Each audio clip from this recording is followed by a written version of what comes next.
पिछले वाली वीडियो में हमने जाना था कि कैसे बुक पब्लिश करने से आपका एमबीए का प्रोफाइल कितना मजबूत होगा एंड आपको एडमिशन मिलना कितना ईजी रहेगा। तो आज के इस वाले वीडियो में हम जानेंगे कि रिसर्च पेपर पब्लिश करोगे आप तो उससे आपको कितना हेल्प एंड कितने आपकी प्रोफाइल मजबूत होने वाली है। तो ये एक सीरीज़ है जो कि चल रही है एडुडेक के चैनल पे एंड एडुडेक इज़ बेस्ट। तो तुम लोग सब्सक्राइब भी कर सकते हो चैनल को एंड ऐसी एमबीए कंटेंट के लिए। तो हाँ, अब जब बात रिसर्च की आती है तो इसका मतलब ये नहीं कि भाई आप गूगल पे गए एंड सारी चीज़ें देख ली एंड हो गया। रिसर्च मीन्स कि आप बुक्स में पढ़ते हो, अलग अलग जगह पे वेबसाइट्स देखते हो, आर्टिकल्स पढ़ते हो एंड अदर चीज़ें होती हैं एंड इन सबको देखने के बाद, एनालाइज करने के बाद प्रॉब्लम सॉल्विंग स्किल्स आती है, एनालिटिकल थिंकिंग बनती है एंड ये सारी चीज़ें करने के बाद आपका एक फील्ड के अंदर एक्सपर्टीज आ जाता है। जैसे फॉर एग्जांपल अगर आपको एक ब्लॉग लिखना है अबाउट एमबीए, अब तो क्या कि भाई अब चैटबॉट्स आ गए हैं, चैट जीपीटी आ गए एंड काफ़ी सारे एआई टूल्स हैं, तो आप वन क्लिक में सारी चीज़ें जान जाओगे, आपको इतना देखना भी नहीं पड़ेगा एंड वो सारी चीज़ें most of the time accurate ही रहती है। अब आपके पास सारे पॉइंटर्स हैं, अब आप एनालाइज करोगे, देखोगे एंड अपनी बुद्धि लगा कर समझोगे हाँ भाई ये चीज़ तो सही है। अगर आपको सही नहीं भी लगेगी तो आप स्टिल बहुत सारे आर्टिकल्स पढ़ सकते हो एंड उसको पढ़ने के बाद एमबीए के बारे में सारी इन्फॉर्मेशन लिख सकते हो। तो या दैट्स हाउ इट इज। तो इसी में हमारा पहला पॉइंट आता है demonstrates analytical and critical thinking. अब देखो, रिसर्च जब आप करोगे तो कुछ भी तो आप उठा के डाल नहीं दोगे, कुछ भी आप बक नहीं दोगे, ठीक है। टीवी पे भी कोई चीज़ें आती है तो विदाउट रिसर्च के वो नहीं आती, यानी कि उसका कंक्लूसिव प्रूफ होना ज़रूरी है। तो जब आप रिसर्च करते हो तो उसके अंदर डाटा एनालिसिस होता है, लॉजिकल रीजनिंग होती है and evidence is most important. अगर एविडेंस ही नहीं है तो आपका लॉजिकल एंड डाटा एनालिसिस तो भाई कोई काम का ही नहीं रहेगा। तो ये सारी चीज़ें रहती है इसके अंदर जो कि काफ़ी ज़्यादा एसेंशियल स्किल है आपके जो भी बिजनेस लीडर्स है उसके लिए। अगर आपको बिजनेस लीडर बनना है, अगर आपको बिजनेस खड़ा करना है तो आपके पास ये 3 स्किल्स तो होने बहुत ज़्यादा ज़रूरी है। अब एज वी ऑल नो कि भाई एमबीए नाम से ही पता चलता है कि भाई बिजनेस के बारे में हम चीज़ें सीखेंगे, बिजनेस के बारे में जानेंगे और एंड इन डेप्थ हमको नॉलेज मिलने वाली है। तो एमबीए के प्रोग्राम जो होते हैं उसके अंदर ऐसे कैंडिडेट्स की वैल्यू बहुत ज़्यादा होती है जो कॉम्प्लेक्स प्रॉब्लम को एनालाइज करते हैं, उसको ठीक से समझते हैं एंड स्ट्रेटेजिक इनसाइट्स देते हैं हमें। अब मैं भी अगर कोई बिजनेस करूंगा तो भाई चीज़ों को मैं ऐसे राह चलते उठा तो नहीं लूंगा, उसका पास्ट में देखूंगा, उसके सारे एक्स्ट्रा करिकुलर्स देखूंगा, उसका नॉलेज देखूंगा एंड उसके सारे प्रोजेक्ट देखूंगा कि क्या कैसे उसके डिसीजंस ने एक कंपनी को, एक ऑर्गेनाइजेशन को हेल्प करी। तो यस, यही चीज़ काम आती है एंड ऐसे ही स्किल्ड बंदे को मैं लेना प्रेफर करूंगा एंड उसको अपना कंपनी का सीईओ बनाऊंगा। यहाँ पे दूसरा पॉइंट आता है हमारा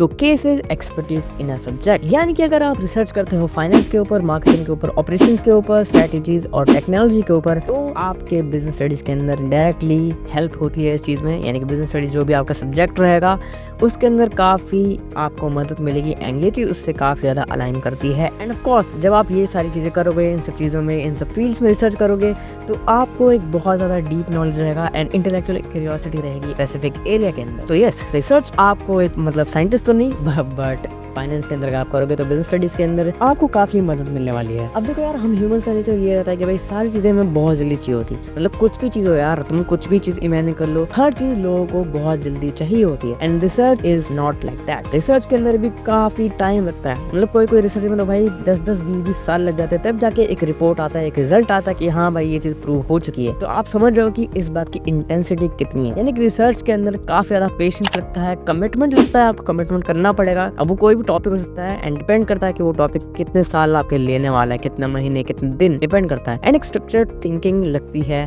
रिसर्च करने में, ठीक है। तो ये सारी जो ट्रेड्स है, patience, commitment and structured thinking, ये बहुत ज़्यादा क्रूशियल होता है आपके एमबीए के सक्सेस में। अब जब जितने भी चैलेंज आते हैं रिसर्च के टाइम पे, वो सारी चीज़ें आप ओवरकम कर लोगे तो आप रियल वर्ल्ड बिजनेस के प्रॉब्लम्स को इजीली सॉल्व कर पाओगे विदाउट एनी हैसल। तो इसलिए हमारा तीसरा पॉइंट बन जाता है highlights discipline and problem solving ability. इसीलिए चौथे नंबर की चीज़ है and that is strengthens your resume and application essays. इसका मतलब क्या, अगर आपको कोई भी पब्लिश्ड पेपर है किसी भी रिकॉग्नाइज्ड जर्नल में या कॉन्फ्रेंस में या यूनिवर्सिटी के पब्लिकेशन में, तो ये बहुत हार यानी कि वजन डाल देता है आपके प्रोफाइल में, यानी कि इट वेट योर प्रोफाइल, यानी कि इससे आपकी प्रोफाइल और भी ज्यादा मजबूत हो जाती है एंड ये रिसर्च पेपर के एक्सपीरियंस को आप अपने स्टेटमेंट ऑफ पर्पस और एमबीए के एसेज में बता सकते हो, जिससे आपकी स्टोरी और भी ज्यादा मजबूत एंड कंपेलिंग बनेगी। फिफ्थ पॉइंट आता है हमारा provides a strong interview talking point. जितने भी हमने NYBRO अभी तक जहाँ तक हम पहुंचे हैं उसमें सब चीजें आपको इंक्लूड करनी है। तो हाँ, इसलिए बार बार ये पॉइंट आ रहा है कि हाँ आप ऐसे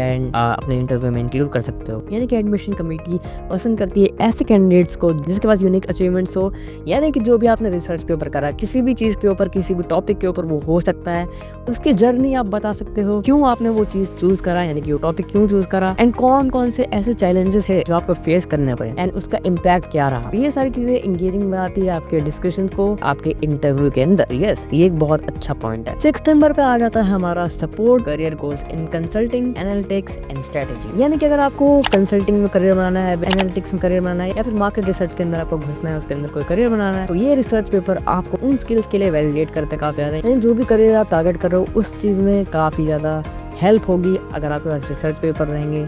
तो ये काफ़ी ऐड करता है, आपकी वैल्यू बढ़ा देता है और ज़्यादा। एंड ऑफ कोर्स जैसे कि हमने 3-4 वीडियो में देखा है कि कैसे बिजनेस स्कूल को भाई ऐसे अच्छे माइंड्स चाहिए जो बिजनेस को रन करें, जो CEO बने आगे जाके। जो भी बच्चे हैं, जो भी स्टूडेंट्स हैं, उनके पास इंटेलेक्चुअल डेप्थ होनी चाहिए एंड वो रिसर्च ड्रिवन होने चाहिए, ताकि कोई भी प्रॉब्लम आए तो वो सॉल्व कर पाए इजीली, उनको इधर उधर भागना ना पड़े कि हाँ भाई सीनियर है तो ये बताएंगे, ऐसे नहीं होना चाहिए। वो खुद गोल ड्रिवन हो, रिसर्च ड्रिवन हो एंड उनके पास इन डेप्थ नॉलेज होनी चाहिए। अब बारी आती है कि आप लेवरेज कैसे करोगे ये सारे रिसर्च को MBA के एडमिशंस के अंदर। तो सबसे पहले आप ये सारी चीज़ें अपने रेज्यूमे के अंदर, एकेडमिक या फिर प्रोफेशनल अचीवमेंट्स के अंदर डाल सकते हो, उनको वहाँ पे हाईलाइट कर सकते हो। एंड ये सारी चीज़ें आपका जो भी रिसर्च पेपर था उनके अंदर आपको क्या क्या हासिल आया, क्या क्या आपको परेशानियाँ देखनी पड़ी, वो आप ऐसे के अंदर हाईलाइट कर सकते हो। Analytical skills, curiosity and Perseverance के अंदर। एंड इफ पॉसिबल जो भी आपने रिसर्च करा था उसको आप बिजनेस के एप्लीकेशन में लगाओ, यानी कि रियल लाइफ वर्ल्ड में जो भी आपने रिसर्च करी, जो भी आपको पता चला, उसको आप बिजनेस में लगाओ। इससे आपकी रियल वर्ल्ड रेलेवेंस पता चलती है आपके रिसर्च की, कि आपकी रिसर्च जो थी वो ऐसी वैल्यू वाली रिसर्च थी या फिर कोई काम भी है उसका, कोई रेलेवेंस भी है उसका, बिजनेस के अंदर काम आएगा या नहीं आएगा। तो अगर आपको ये वीडियो पसंद आया तो ऐसी और टिप्स के लिए एंड MBA की जानकारी के लिए आप एडटेक के चैनल को सब्सक्राइब कर सकते हो एंड लाइक कर दो एंड अपने MBA एस्पिरेंट्स के साथ शेयर कर दो, क्योंकि ऐसी वीडियोस और आती रहेंगी जो कि काफ़ी अच्छे रहेंगे आपके लिए एंड आपके नॉलेज के लिए।